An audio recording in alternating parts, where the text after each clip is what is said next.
Hi, folks, and welcome to this bonus episode. In this episode, Mike and I chat about a whole bunch of things, and this is one of those examples of I happened to turn on the recording device before we started the formal podcast. So Mike and I often talk about all sorts of things, kind of off air, but I decided this time to record it. So it's not about entrepreneurship, it's not about sailing. But it's about family and life, the economy, both here in the United States and in Germany. We talk a little bit about the January 6th hearings, some politics, and what's going on in the world of energy, both again here in the United States and in Germany. So it's a bonus episode. If you like that kind of stuff, keep listening. If you don't, just turn it off and go on to the normal episodes that you listen to. Either way, thanks for listening. And if you do like this type of episode, let us know. We always have these conversations, and we can record them more often. Thanks. And now let's dive into the conversation Mike and I had. Too many open windows. Okay. Yeah, that's easy to do. Yeah. Every once in a while, I just got to close everything. I do it on my phone too. I just shut everything down. I actually do it I have to do it every day. I have so much stuff. Yeah. And it creates so many conflicts and problems that I just get in the habit is in the morning, I turn everything off, turn it back on again. Yeah. Yeah. I mean, I was just thinking about how in the old days, when you had your computer at work, you went home, you shut down, and then in the morning you powered back up. So it automatically sort of, was that way. But now with the phone, you just leave it on and on and on, and stuff somehow mysteriously adds up or does something, and sometimes stuff stops working. Yeah. Yeah. And even with the computer, the sleep function is kind of magical, right? You close it and then you open it up again, everything starts, but you run into this whole. Well, it's magical and it's mystical. It's all very odd. Yeah. All right. So your trips were good. You did twice, right? Since the last time we talked. Yeah. I've been out on the boat a fair amount. I'm leaving Friday, going out for a few days. I'm going out solo on Friday, so that'll be good. Nice. And then for the month of August, we'll be there like 3 weeks solid. We got various different family members coming and going and et cetera. So yeah, it'll be great. Good. Very and nice. Everybody's doing okay? Yeah. All the kids? The grandkids? Everybody's good. No one's sick. Everyone's healthy. COVID sort of seems to be coming and going and ebbing and flowing. It's like the tide now, it sort of like decreases and then sort of comes back a little bit, and then it decreases and it comes back a little bit. But it's always there. But it's always there. Yeah, that's fine. I'm vaccinated and double boosted, so I got all the shots that I can get. And so far, knock on wood, I haven't gotten it as far as I know. Everyone else in the family's had it, but I have somehow dodged that bullet. So yeah. And everybody's good. Managing in the heat okay? All right, still. Well, you look like you're bundled up a little bit this morning. Is it cool down there? It is. It's cool this morning. It's in the 70s. So yeah, I'm wearing just a golf shirt. So, but yeah, everything's good. Everything's good. Gas prices are dropping. What is it these days? It's in the mid fours now, down to 449, 439, something like that. So the high around here was just around $5. So it's dropped down, and so that's all right.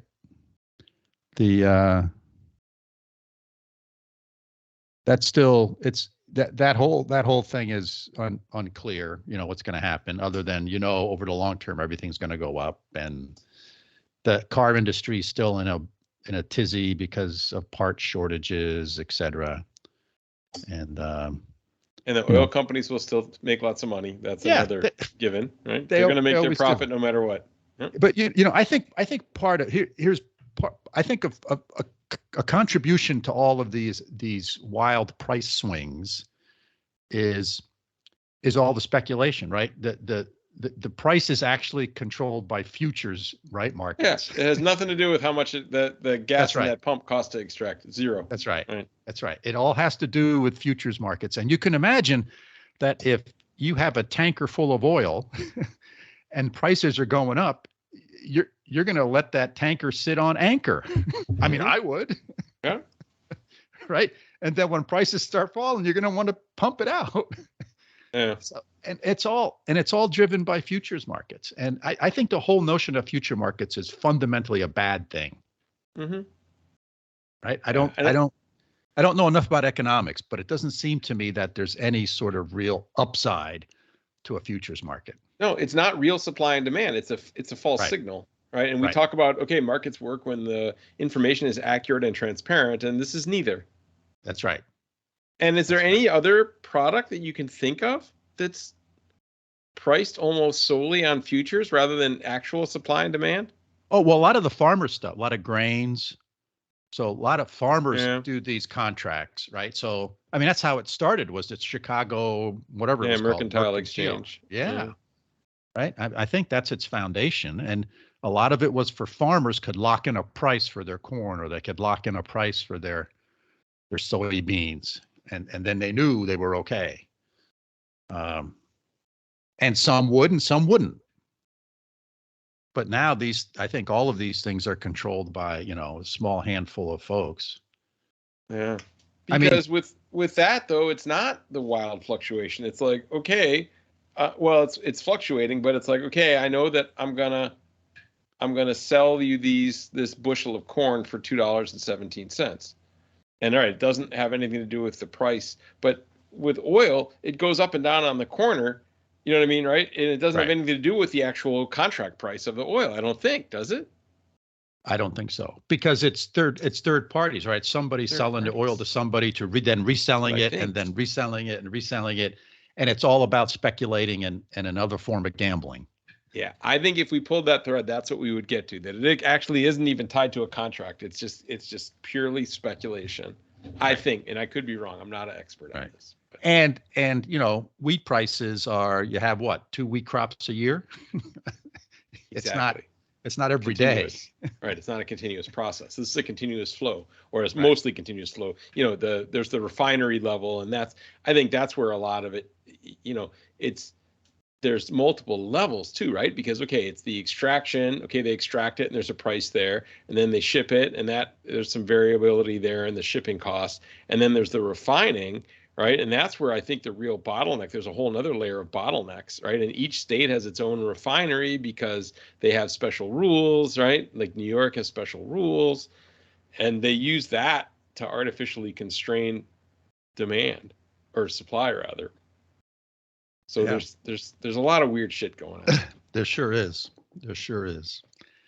And it's follow the money trail, and I think you'll figure it out. Yeah. Wild. So that's interesting. Have you been paying attention at all to all the televised January 6 hearings, or you've just ignored that? I've pretty much ignored it. So my number one premise is, give me one example of anything productive or concrete that has come out of any congressional hearing. There isn't any. A lot of posturing. Right. Give me one example of anything concrete that's come out of a congressional hearing. Yep. Right. And I think the mistake they made with this is it's so partisan. The committee is so partisan, right? I mean, they call it a bipartisan committee, but it's not, because the Republicans nominated 4 people for the committee. All 4 were rejected. And then Pelosi picked the 2 Republicans that are on the committee. So I think they're hurting themselves by making it so partisan, because I think it would be a lot more effective if they did have some cross-examination, I'll call it, right? More theater, more theatrics, more circus, right? But I think the committee's findings would have more credibility to a certain segment of the population, right? There's a 20% that are going to believe whatever's said. There's the 20% that are going to ignore whatever's said. And then there's that 60% in the middle. And that's the ball that you can move. And I think they're sort of hurting themselves by not making it a little more balanced and allowing people to challenge witnesses and allowing people to do that. So, that's what was good about, I'm just old enough to remember Watergate, right? And Watergate at least came across as a truly. Yeah, but remember the thing that sealed Watergate was the special prosecutor. It wasn't the congressional hearings. Congressional hearings, right? It was the special prosecutor. Right, that we don't have. Right, it was Archibald Cox, right? It was Archibald Cox, right? Right.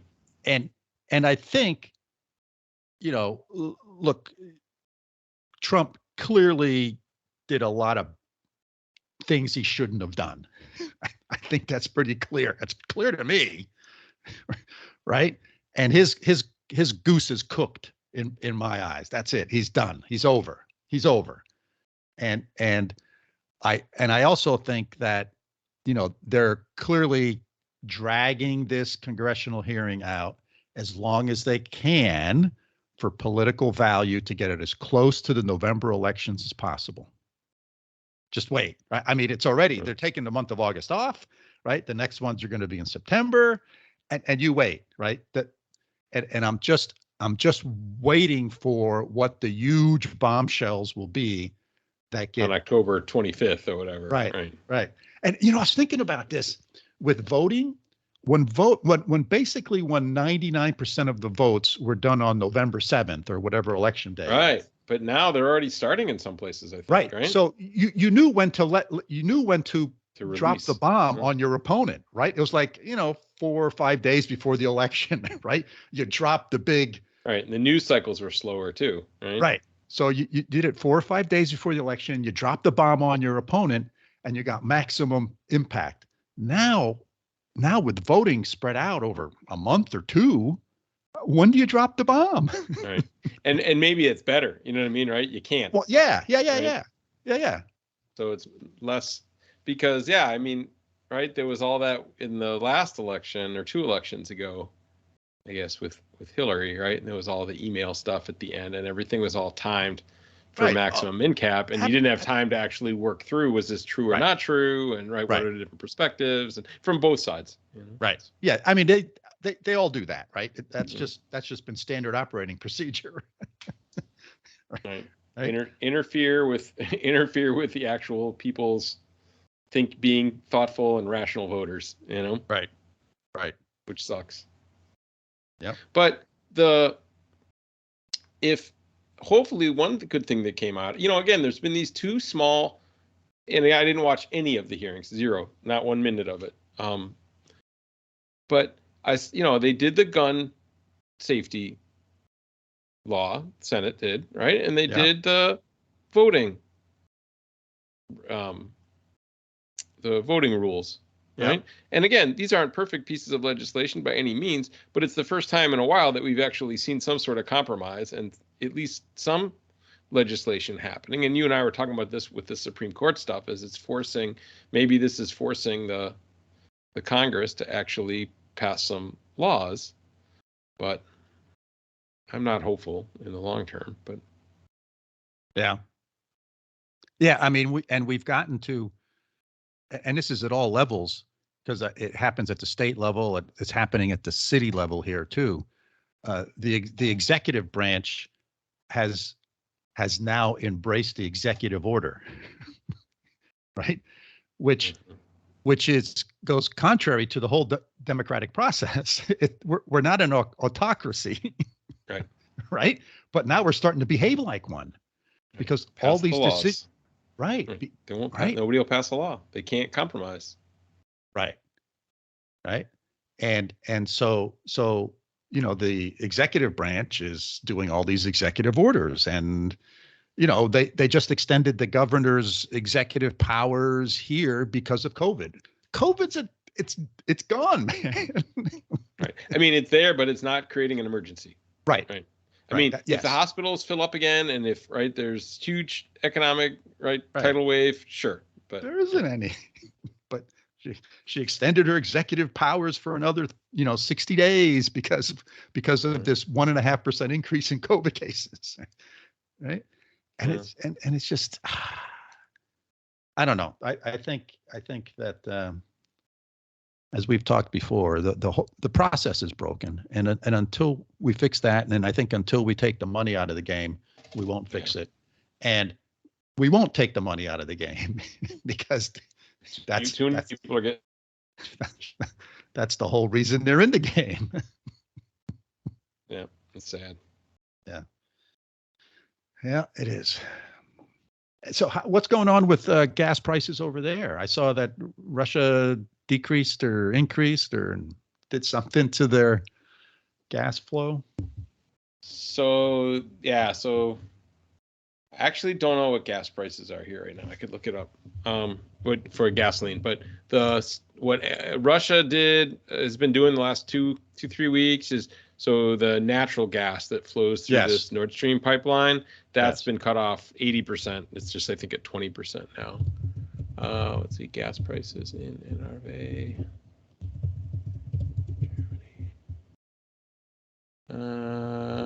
Let's see, fuel prices currently here.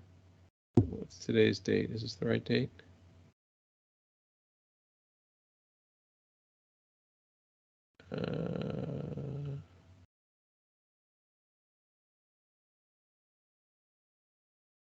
$1.80 in Germany per liter, and it's about parity at par now, €1 to $1. So times 4 is it's about down to about $7.50 a gallon. So that's down here too. But natural gas will have a bigger impact, right? Because it's a lot of stuff is heated and power generation, et cetera, right? So natural gas, that's where the squeeze. So we also buy oil from Russia, but it's a smaller chunk of the whole. And again, the pricing is the same as in the US. It's actually not related. So as far as I can tell. So natural gas, so right now it's really seasonal natural gas usage. So there's industrial usage and residential usage, and there's almost no residential usage in the summer, but lots in the winter, as a lot of people heat their houses with natural gas. But in industrial is a much bigger customer than residential. So they've cut the supply. They haven't needed to start rationing yet for companies, but the kind of the labor minister, the economic ministers have warned that they have a plan in place to start rationing natural gas this winter to companies, and that they should plan on that happening. So the prices would be high, and they also might go 2 days a week without natural gas, because they want to prioritize people being able to heat their homes. Sure. And the way heating works here, I think I remember in New York it was similar. They couldn't raise the rates on a monthly basis. You could only raise the rate annually. For it depend. Like my oil, when I had in Potsdam, I had an oil tank, and that was a spot price. But I think I guess it was when I lived in DC, we had natural gas, and it was like a yearly contract, and they didn't raise the price month to month. So here's the same way, and for us, we're heated by the municipal hot water, so they burn trash, and I think there might be a little natural gas that sometimes they use just as backup in case the trash that comes in isn't, there's a disruption. So our electricity rates, they said, have already indicated they'll go up at the end of the contract, which is in October, 20%. But that's the first increase that we've had since this whole thing started.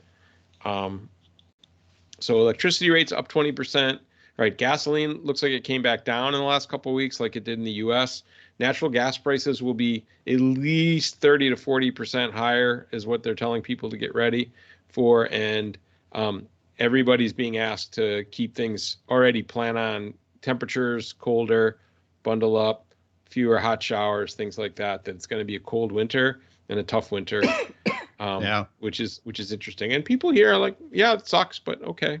I mean, they would live. These are people that lived through World War. Well, Right. their parents lived through World War II, and there's Right. enough people still that remember that, even in the 50s and early 60s when things were economically Right. tough here. Right. So people your age didn't live through the war necessarily, but they lived through the reconstruction. Particularly in East Germany, right? Mm-hmm. Yeah, that was up until, and it was that way exactly. It was up in that way until the 90s in the East. Yeah. So are you in East or West? Are you in the old East or West? Oh, okay. Now we're almost as far west as you can get. So Right. we're on the western edge. Mm-hmm. So we're pretty near Bonn, which was the capital of the Old West. So we're a lot closer to Bonn than we are to Berlin. Got it. You'd have to drive probably 3 hours due east to get to the DDR from here. 2.5 or 3 hours. Mm-hmm. Yeah. Well, good. So that's the scoop here. So politically, people are not really satisfied with our government. They're talking about reopening. So, I think I talked about this with you before, was, we made this decision to shut down the nuclear factories after the nuclear plants after Fukushima. And the Green Party, which is now in control of and part of the controlling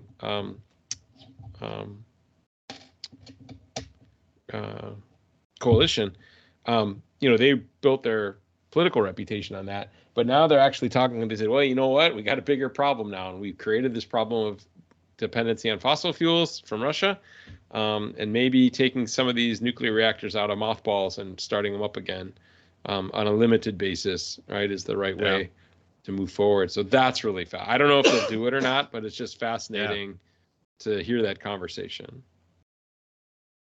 But otherwise, school is out. I still have just a shitload of grading to do, and it's a little overwhelming.